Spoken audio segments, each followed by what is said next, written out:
बात करें कि कितने नंबर ऑफ वेज से हम किसी भी बॉडी या सिस्टम के मोशन को डिस्क्राइब कर सकते हैं। जैसे फॉर एग्जांपल मैं बहुत बेसिक से एग्जांपल लेकर चलूंगा।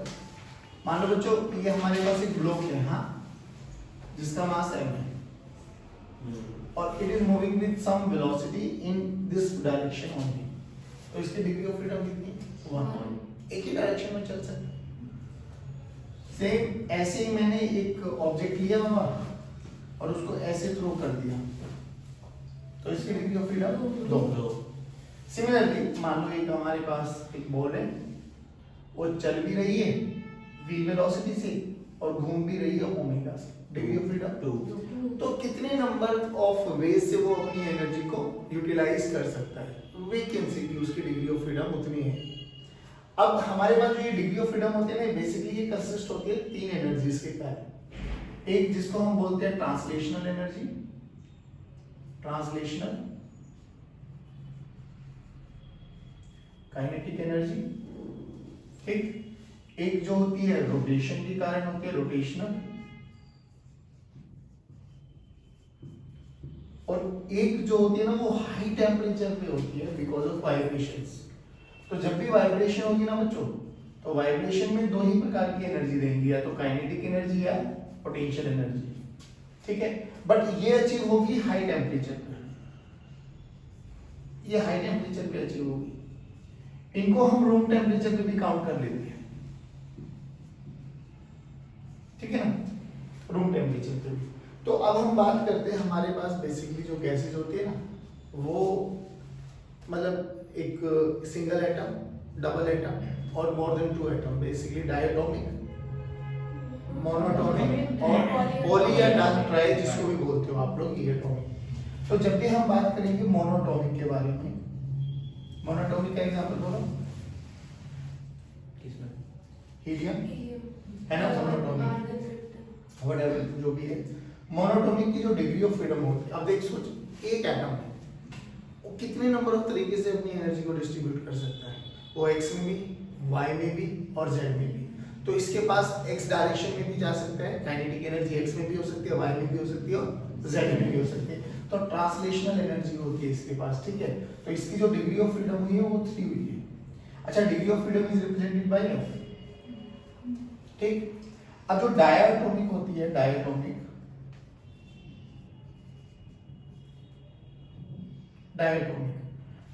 का मतलब 2 एटम्स। अब सोच 2 एटम्स है ना, ऐसा कुछ,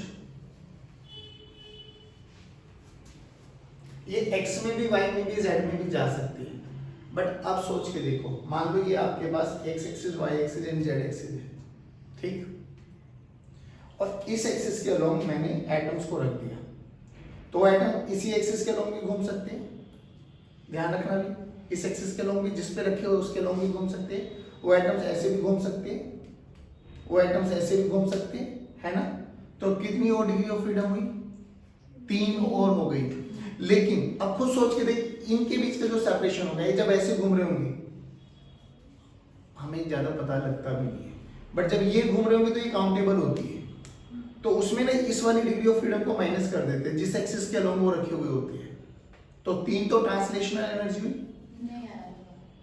3 तो होगी कि x में भी जा सकता है, y में भी जा सकता है और z में भी जा सकता है। मान लो इस पे 2 एटम रखे हुए हैं, ठीक, एक यहाँ पर और एक यहाँ पर, तो ये y एक्सिस के अलोंग भी घूम सकता है, मोमेंट ऑफ इनर्शिया हो सकता है इसका, इसके अलोंग भी मोमेंट ऑफ इनर्शिया हो सकता है, पक्की बात है, एक और एक 2।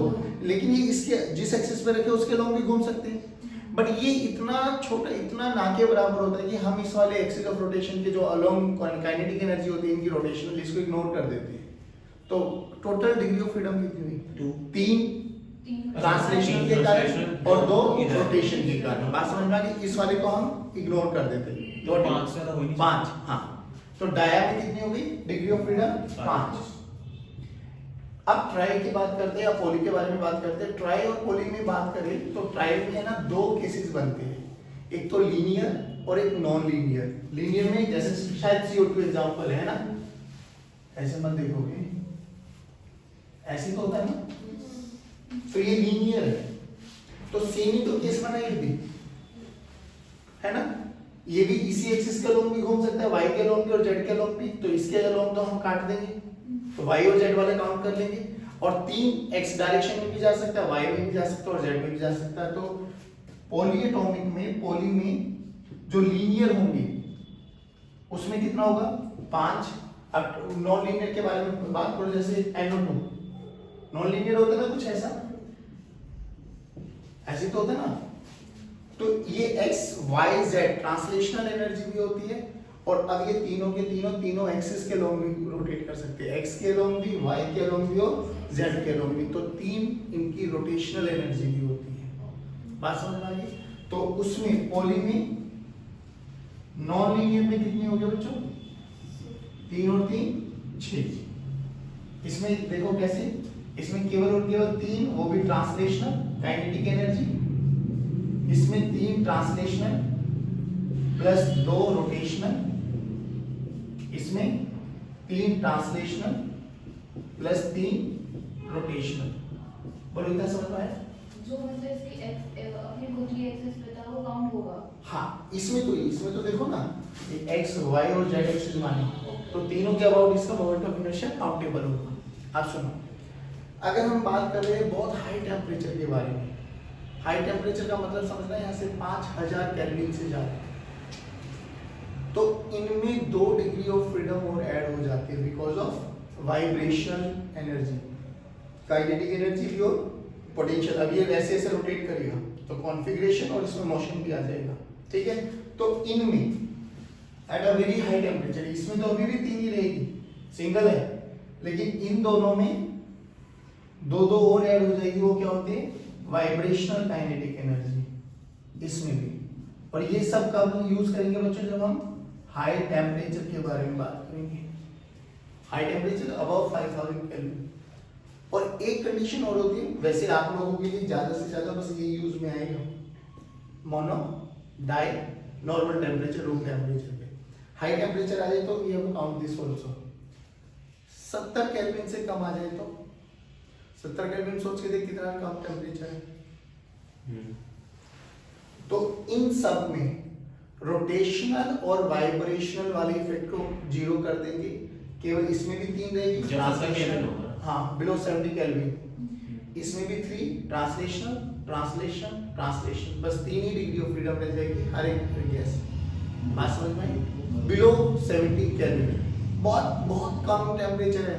देखो ना एक बार डिग्री सेल्सियस में कन्वर्ट करके देख लो, 203 -203 डिग्री सेल्सियस, जो कि आसपास भी नहीं है हमारे। रूम टेम्परेचर पे हम बात करेंगे तो हम इन्हीं के बारे में बात करेंगे, 3, 5 और 6। इतना समझ में आया? अब सोच, याद करो जब हम लोगों ने केडीजी पढ़ रहे थे तो केडीजी में हम लोगों ने ये एजम्पशन लेके चले थे कि we are dealing with monatomic gas. Starting में एजम्पशंस मानी थी, मोनोटोमिक गैस माने थे तो के का फॉर्मूला क्या आएगा? 3/2 nRT। याद है कुछ? अच्छा, ये काइनेटिक एनर्जी आई थी किसकी? n मोल्स की। 1 मोल की निकालनी हो तो जल्दी बोलो, kinetic energy for 1 mole, kinetic energy of 1 मोल। सभी बच्चे रिपीट करेंगे, 3/2 RT, ठीक है। अच्छा, मुझे निकालनी है kinetic energy of n molecule. n molecule बोलो कैसे निकाले? 3/2 n into Na से मल्टीप्लाई कर दो और Na से डिवाइड कर दो into R into T। ध्यान से देखिए क्या बना, टोटल नंबर ऑफ मॉलिक्यूल्स, है ना? Number of moles into Avogadro number, total number of molecules बन गया। तो यहाँ पे total energy of n molecules बोलो कितनी है बच्चों? 3/2 into capital N into R into T by N into A। तो 1 मॉलिक्यूल के लिए बताओ kinetic energy of 1 molecule 3/2 RT by Na। 3/2 RT by Na। RT by Na। अब याद करो R by Na कुछ होता था, हाँ क्या? R by Na कुछ केमिस्ट्री में पढ़ा हुआ है आप लोगों ने, very good. R by Na क्या होता है? K, Boltzmann constant. तो यहाँ पे काइनेटिक एनर्जी ऑफ 1 मॉलिक्यूल कितना आ गया बच्चों? 3/2 into K into T।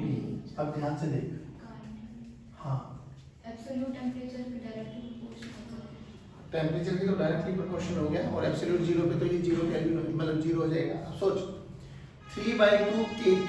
This is kinetic energy of one molecule. This is kinetic energy of one mole. अब यहाँ पर आया law of equipartition of energy.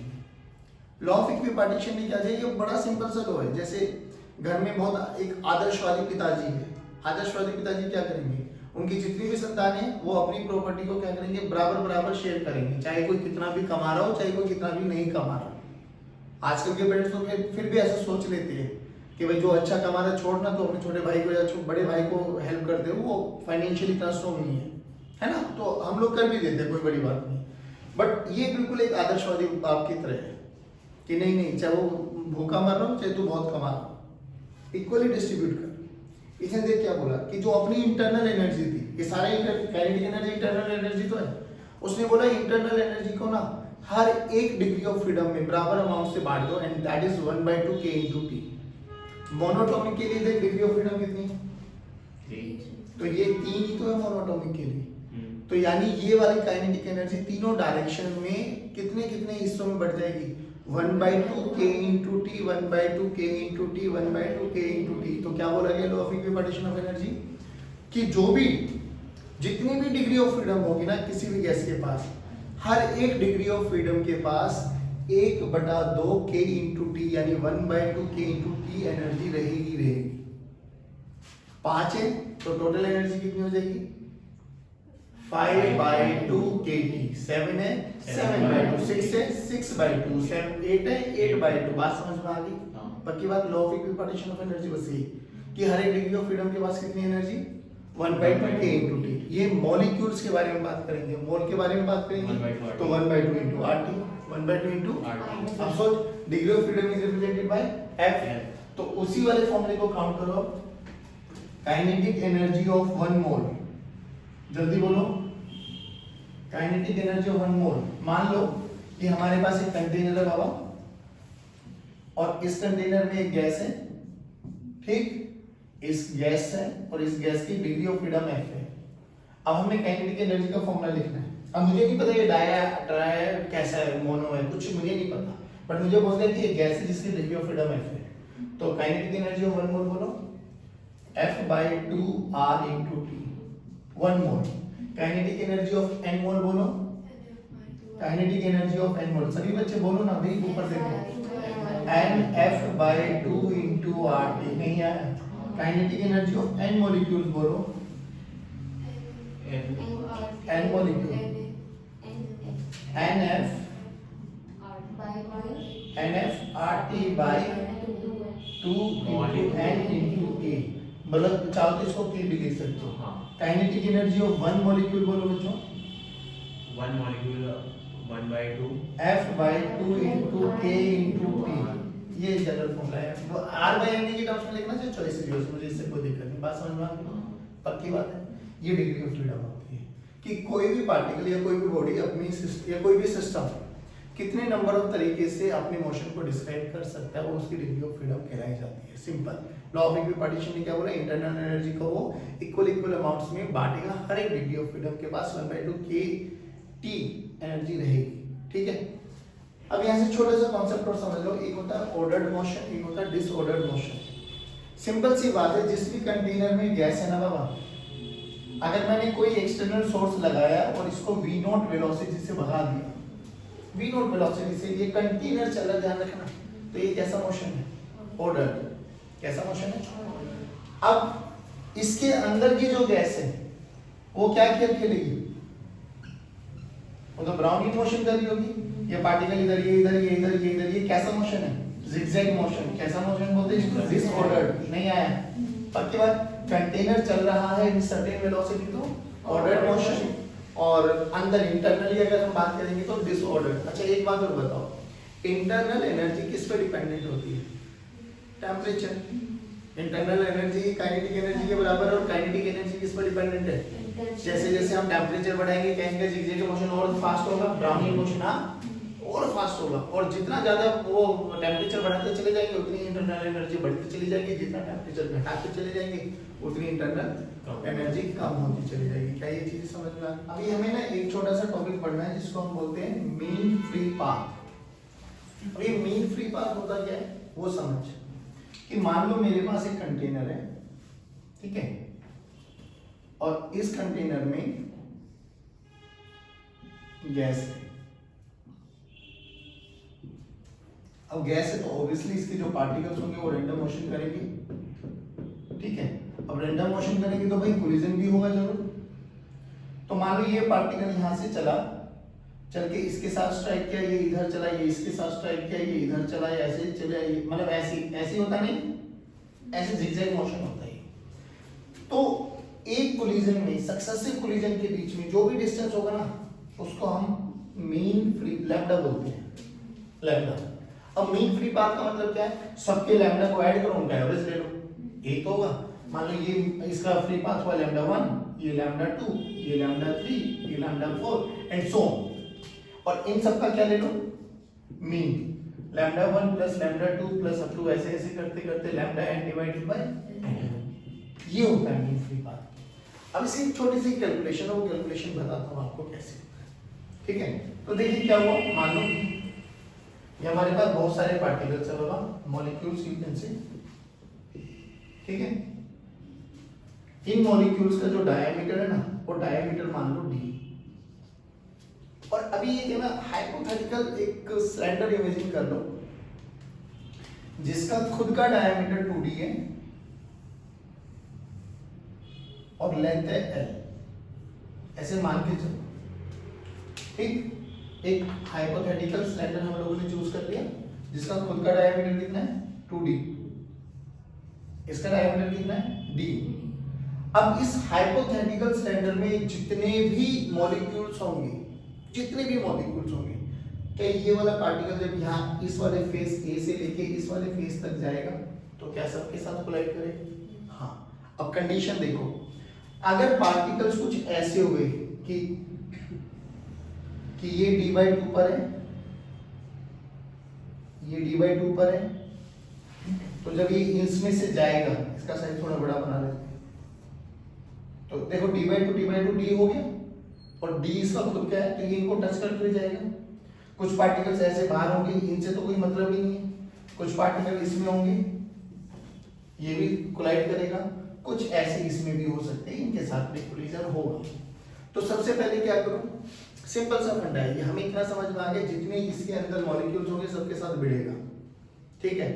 तो इसकी हम यहाँ पे डिफाइन कर देते हैं कि लेट्स से जो मॉलिक्यूल डेंसिटी है, नंबर ऑफ मॉलिक्यूल्स पर unit volume, let us suppose उसको x मान लेते हैं। तो नंबर ऑफ मॉलिक्यूल पर यूनिट वॉल्यूम क्या मान ले इसको, लेट्स से x, उसकी नंबर डेंसिटी होगी। सोच के देख, मैं बस इतना पता लगा लूं कि इसमें 10 मॉलिक्यूल है, 10 पता लगे 10 बोले तो कितने नंबर ऑफ मॉलिक्यूल्स इसके बीच में है। क्या ये पार्टिकल चलते हुए 10 के साथ भिड़ेगा? हाँ। तो 10 बार एक कोलिजन होगा, नहीं आया तो 10 कोलिजन हुए कितनी लेंथ में, l लेंथ में, तो एक कोलिजन कितना हुआ, l/10। क्या वही मुझे निकालना है? नहीं आया समझ में? समझ गया आप लोग? बस ये करना हम लोगों को, और कुछ नहीं करना। मतलब पर यूनिट कितना वॉल्यूम है? बस एक डिस्टेंस, मतलब एक कोलिजन में, एक सक्सेसिव कोलिजन में जो भी पाथ है वो मीन पाथ, मतलब वो लैम्डा है, मीन फ्री पाथ, जहां तक वो फ्रीली चला बिना कोलिजन की, ऐसे समझ। तो देखो हमें क्या करना है, तो नाउ व्हाट टू डू, तो सर कुछ नहीं कर, देखो इसकी जो ये है सिलेंडर है, सिलेंडर की वॉल्यूम बोलो, volume of cylinder pi r square into h की वैल्यू l मान ली है ना, तो पाई इनटू r बोले तो रेडियस, यहाँ पे क्या माना है d, तो पाई into d square into l, ये बनी इसकी वॉल्यूम। इस इतनी v वॉल्यूम वाले सिलेंडर में कितने नंबर ऑफ पार्टिकल्स आएंगे, इन पार्टिकल की डेंसिटी के साथ मल्टीप्लाई कर दो। देखो डेंसिटी क्या होती है, number of particles per unit volume, volume से मल्टीप्लाई कर देंगे तो वॉल्यूम कैंसिल आउट, तो क्या बचा, नंबर ऑफ पार्टिकल्स। तो total number of particles in cylinder देखो, number of particles in l length, सही बोल रहा हूं मैं, कितने बन जाएंगे बच्चों, volume into x, volume of the cylinder into जो नंबर डेंसिटी हमारे पास है, वॉल्यूम कितनी होगा, pi d square into l into x, सही है। अच्छा ये इतने नंबर ऑफ पार्टिकल्स है, तो जितने नंबर ऑफ पार्टिकल्स है ये वाला पार्टिकल सबके साथ भिड़ेगा, तो नंबर ऑफ कोलिजन्स भी कितने होंगे, इतने। तो नंबर ऑफ कोलिजन्स बोलो बच्चों, इन एल लेंथ कितने हो जाएंगे, इतने, pi D square L into X, simple. अब सोच के देख, इतने नंबर ऑफ कोलिजन्स हुए एल लेंथ में, तो एक में कितने में होगा, एल बाई ये वही है, 10 पार्टिकल थे तो 10 कोलिजन हुए एल लेंथ में, तो एक में कितना होगा, एक कोलिजन कितने में होगा, एल बाई 10 में। यहीं पे करो, तो pi D square L into X, collision हुए एल लेंथ में, तो 1 कितने में होगा बच्चों, L by pi D square into X into L, L L cancel out, क्या यही लैम्डा है। अब ध्यान से देख, एक्स क्या था हमारा, per unit volume, N by V, याद कर ideal gas equation, PV equals to क्या करें, n से मल्टीप्लाई करें और na से डिवाइड कर दे, तो na से मल्टीप्लाई na से डिवाइड, क्यों किया, समझ में आ गया, क्योंकि n इंटू na क्या होता है, नंबर ऑफ मॉलिक्यूल्स, तो यहाँ से P Na इसको इधर लेके आ जाए, डिवाइडेड बाय RT को नीचे ले आओ, और ये n बाई v बना, तो यही तो x है मेरे पास, यही तो x मान है। इस x की वैल्यू को उठा के वहां पे रख, तो लैम्डा का फॉर्मूला देखो क्या है बाबा हमारे पास, हाँ बोलो, RT ऊपर आ गया, चलिए RT ऊपर आ गया, pi D square into P N A, सही बोलो। अब ध्यान से देख, R बाई एन क्या होता है, K, R बाई एन क्या होता है, K, तो KT by pi D square into P, है ना। अब जब हम इसका मीन निकालते हैं ना, भाई इतना याद करो, 1/√2 से डिवाइड और कर दे, इसको एक का है, ये ऐसे सबका निकालना है, फिर उसका एवरेज लेना है ना, तो इसका क्या करो, मीन जब करते हैं हम लोग 1/√2 से डिवाइड और कर दे, तो जो आप लोगों को फॉर्मूला याद करना है वो ये याद करना है, 1/√2 KT by pi D square into P, that's it, जो आपके न्यूमेरिकल्स के लिए काम में आएगा। ये मल्टीप्लाई करना है डिवाइड करना है, 1/√2 मल्टीप्लाई करना है, 1/√2 से मल्टीप्लाई, बात कोई नहीं, ठीक है। दिस इज द फॉर्मूला जो आपको याद करना है, डन। अब सुनो, अब हमारे पास है ना बहुत बेसिक से क्वेश्चन आते हैं, जैसे ऑर्डर्ड मोशन को डिसऑर्डर्ड मोशन में चेंज कर देना है, तो क्या हुआ, जैसे कंटेनर था, कंटेनर चल रहा है, चलते चलते कंटेनर रुक गया, तो जब कंटेनर चल रहा है तो उसके पास काइनेटिक एनर्जी है ना, चलते चलते रुक गया तो काइनेटिक एनर्जी 0 हो गई। अब काइनेटिक एनर्जी 0 हो गई तो ऑर्डर्ड मोशन चेंज हुआ ना, बढ़ गई उसकी इंटरनल एनर्जी, तो बस जो यहाँ काइनेटिक एनर्जी का लॉस होगा वो वहाँ इंटरनल एनर्जी का गेन के बराबर हो जाएगा, क्योंकि अल्टीमेटली जो भी एडियाबैटिक कंटेनर होगा, हाँ बात समझ में आ गई। तो जब भी ऑर्डर्ड सेट, ऐसे बहुत सारे क्वेश्चन देखने को मिलेंगे, जेईई में बहुत क्वेश्चन पूछे हुए कि कंटेनर चला, जैसे कंटेनर चले दिमाग दौड़ जाइए कि अच्छा ऑर्डर्ड मोशन है, डिसऑर्डर्ड में कन्वर्ट होने वाला, तो what you have to do कि जो काइनेटिक एनर्जी का लॉस होगा वो इंटरनल एनर्जी हो जाएगा। अब इंटरनल एनर्जी का फॉर्मूला अभी भी निकाला है, डिग्री ऑफ फ्रीडम में निकालो, मोनो होगा तो मोनो के लिए बात कर लेंगे, डाई होगा तो डाई के लिए बोलो, F/2 into n into r into t, common formula ये याद कर लो, बाकी n ने 19 से मल्टीप्लाई डिवाइड करके यहाँ से अपन कोई भी फॉर्मूला डिराइव कर सकते हैं। ये वो बहुत स्टैंडर्ड वाला फॉर्मूला जो आपको याद रखना है, पहले बताइए इतना समझ में आया, बाकी बात आप सुनो। ये देखो, इसमें एक छोटा सा टॉपिक हो रहा है जिसको बोलते हैं पैलेट प्रॉब्लम्स, वो बता देता हूँ।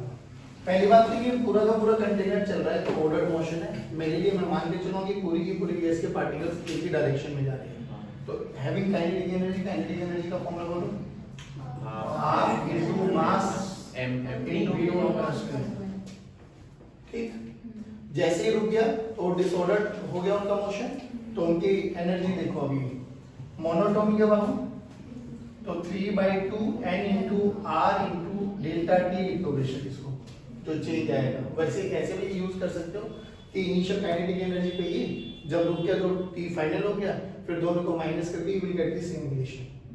अब देखो क्या होगा, जब दोनों को इक्वेट करेंगे तो मिल गया 1/2 m into v0 का स्क्वायर m से अब n को क्या लिख सकते हैं? m by m मोलर हाँ, m by molar mass into r into t t, delta t जो हमें निकालना है, तो into m into v not का स्क्वायर, बस डेल्टा t आ गया हमारा, m into v नॉट का स्क्वायर by 3 into r। कोशिश ये करना जो गिवन आपको है डेटा उन्हीं में आपको आंसर आना चाहिए। देखो m भी गिवन है, p नॉट भी गिवन है, r हमारे वाले में काइनेटिक वाले में मास मोलर मास लगा देगा। हाँ वो कोई नहीं, छोटी छोटी दिक्कतें इनको सॉर्ट आउट करना। हाँ अब आ जाओ, अब हम बात करते हैं पायलट प्रॉब्लम्स। पायलट प्रॉब्लम्स कैसे, जैसे आप लोगों ने अगर मर्करी थर्मोमीटर देखा हो, अच्छा उससे पहले एक बार बताओ, मैनोमीटर हम लोग पढ़ चुके हैं, क्या था? बैरोमीटर, प्रेशर मेजर करने की डिवाइस, और वहां से एक कंक्लूजन पे आए थे हम लोग कि अगर हम एक कंटेनर में मर्करी भर के और उसमें एक ट्यूब को ऐसे रखें तो ये 76 सेंटीमीटर तक ऊपर चढ़ता है, जो कि हाइड्रोस्टैट्स की इक्वेशंस को फॉलो करना है, तो इस पॉइंट का प्रेशर और इस पॉइंट का प्रेशर सेम होना चाहिए, यानी PA must be equal to PB। ठीक है ना? मान लो यहाँ तक आपका मर्करी मतलब चढ़ चुका है, तो यहाँ पे वैक्यूम था, याद है कैसे बनाया था? पहले इसमें कंटेनर में लिक्विड ऐसे डाल दिया था, फिर उसको उल्टा कर दिया था, फिर ऊपर लेके गए थे तो लिक्विड धीरे धीरे ऊपर आ रहा था, है ना? वैक्यूम क्रिएट हो गया। अब यहाँ पे PA पे तो एटमॉस्फेरिक प्रेशर लगेगा, P naught, this is equal to 76 centimetre of mercury column, हम लोगों ने ऐसे लिखा था। बस ये रिलेशन याद रखना है। वहाँ पे हम जनरली P नॉट के टर्म्स में बात कर लेते थे, यहाँ पर हम ये यूज करेंगे 76 सेंटीमीटर ऑफ मर्करी कॉलम, ऐसा फलाना ढिमकाना, P नॉट को लिखने का तरीका। अब यहाँ से क्वेश्चन देखो क्या होता है, एक क्वेश्चन कराऊंगा, एक आपसे कराऊंगा, खत्म। देखो एग्जांपल नंबर 1 कि हमारे पास एक ट्यूब है,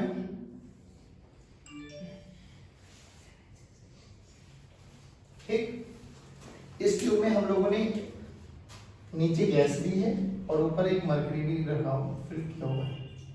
ये पैलेट है मर्करी का, ये this is pellet of mercury, मतलब यू कैन से टुकड़ा, ठीक है।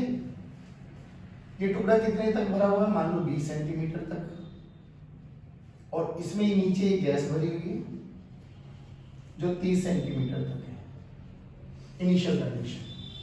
फिर हमने क्या किया, इसको चेंज कर दिया, उल्टा कर दिया। उल्टा करने के बाद हुआ क्या, मर्करी नीचे आ गया, ठीक है बच्चों, और गैस ऊपर चली गई। हमें ये एल लेंथ कैलकुलेट करनी है कि अब गैस की जो नई वॉल्यूम है, या जो ये एल लेंथ है, ये कितना हुआ होगा। बस what you have to remember कि इस पूरे प्रोसेस में आपको टेम्परेचर कांस्टेंट मानना है, अनलेस क्वेश्चन में मेंशन ना किया गया। तो अगर टेम्परेचर को कांस्टेंट माने, बहुत आसान से क्वेश्चंस होते हैं। देखो टेम्परेचर कांस्टेंट है तो मैं लिख सकता हूँ PV इक्वल्स टू nRT, बोलो PV, बाकी सब चीजें कांस्टेंट, एंड भाई तो जो गैस है वो एज इट इज रहेगी, नंबर ऑफ सेम रहने वाले, उसमें कोई दिक्कत है नहीं, तो PV इक्वल्स टू सब कांस्टेंट है। यानी मैं बोल सकता हूँ P1 V1 must be equals to P2 V2 at constant temperature. अब क्या करें सर, करना बहुत आसान है। गैस का प्रेशर निकाल लो इनिशियल, गैस का प्रेशर निकाल लो फाइनल, गैस की वॉल्यूम निकाल लो इनिशियल, गैस की वॉल्यूम निकाल लो फाइनल, वहां से इक्वेट कर लो। देखो सोचो, अगर मुझे इस गैस का प्रेशर पता लग गया, ठीक, वॉल्यूम मान लो इसका एरिया ऑफ क्रॉस सेक्शन है, तो A into 30 इनिशियल वॉल्यूम है, A into L final volume है, तो यहाँ पे क्या लिख दूंगा वॉल्यूम की जगह A into 30, और यहाँ पे क्या लिख दूंगा A into L। L तो मुझे निकालना है, अब बस मेरा मेन कंसेप्ट क्या है, प्रेशर का पता लग जाना। अब प्रेशर देख, यहाँ पे एटमॉस्फेरिक प्रेशर होगा P नॉट, तो यहाँ से यहाँ तक प्रेशर लिखना आता है, यस सर, बोलो P नॉट प्लस, बट दिक्कत ये है कि यहाँ रो नहीं पता, तो क्या करो, तो P नॉट को 76 सेंटीमीटर ऑफ मर्करी मान लिया। सोच मर्करी की ये हाइट कितनी है, 20 सेंटीमीटर, तो इस पॉइंट का प्रेशर कितना हो जाएगा, 76 प्लस 20, 96 सेंटीमीटर ऑफ मर्करी। बस वो कंसेप्ट था वो लिखवाने का। तो ये P1 बोलो कितना हो गया 96 सेंटीमीटर ऑफ मर्क्यूरी। अब इसको कन्वर्ट करने की कोई जरूरत नहीं, रीजन समझाता हूं। इधर देखो, अगर मुझे यहाँ का ये भी तो गैस ही है, अगर मुझे यहाँ का प्रेशर पता लग जाए तो मेरा काम हो जाए। सोच के देखिए नीचे कितना लग रहा होगा P0, ऊपर मान लो Pg लग रहा है, P ऑफ गैस। अब ध्यान से देख, क्या यहाँ से यहाँ तक लिखना आता है? बिल्कुल आता है। P0 plus 20 centimetre of mercury, अच्छा P ऑफ गैस। बात नहीं है समझ में? तो यहाँ पे क्या लिख सकता हूँ, इधर लिख देता हूँ ना इसको, A into L लिख देता हूँ। तो बोलो क्या लिखें, P ऑफ गैस प्लस, बोलो बोलो 20। हाँ एक सेकंड रुको, इसको अलग लिख दो है ना, P ऑफ गैस निकालना है। यहाँ से देखो P of gas plus 20 centimetre of Hg, this is equals to 76 centimetre of Hg। भाई यहाँ पे तो एटमॉस्फेरिक प्रेशर क्या आएगा, तो यहाँ पे देखो 20 माइनस 76 56, तो जो नई गैस का प्रेशर आया वो कितना है 56 centimetre of Hg into A into L। देख A cancel out, centimetre of mercury centimetre of mercury cancel out, तो विल गेट L आ जाए 96 into 30 by 56। क्या ये बहुत मुश्किल क्वेश्चन है? नहीं, सिंपल सा फंडा है कि इस पूरे प्रोसेस में क्या चीज कांस्टेंट मानना है, टेम्परेचर। अब थोड़ा तेरे लिए एक क्वेश्चन देता हूँ, वो क्वेश्चन करो। देखो छोटा सा कॉन्सेप्ट मुझे ये बता दो, अगर मेरे पास एक ट्यूब है ऐसे वर्टिकली इंक्लाइंड है, हाँ मैं वर्टिकली कर रहा हूँ, किसी प्लेन पे इंक्लाइंड है 3 एंगल पर, मालूम इस लेंथ L लेंथ तक हम लोगों ने इसमें पानी भरा हुआ है, तो इस पॉइंट पे प्रेशर निकालते हुए आपको क्या यूज करना है, डेंसिटी रो दे दी है, तो क्या आप rho into L into G use करेंगे या कुछ और आएगा प्रेशर? फिर से बताना क्वेश्चन। ये एक ऐसी ट्यूब थी, ऐसे रख दिया किसी भी एंगल पे इंक्लाइन करके, मुझे इस पॉइंट पे प्रेशर निकालना है, तो प्रेशर क्या होगा?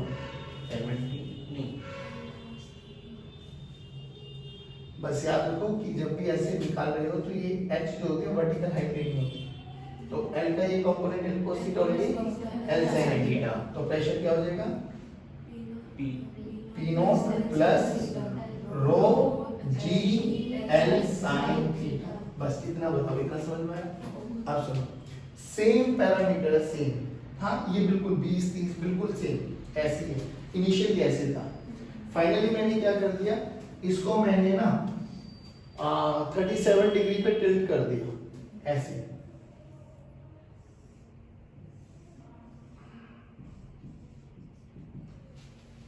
ठीक, तो अभी भी मर्क्यूरी पैलेट ऊपर ही है बाबा,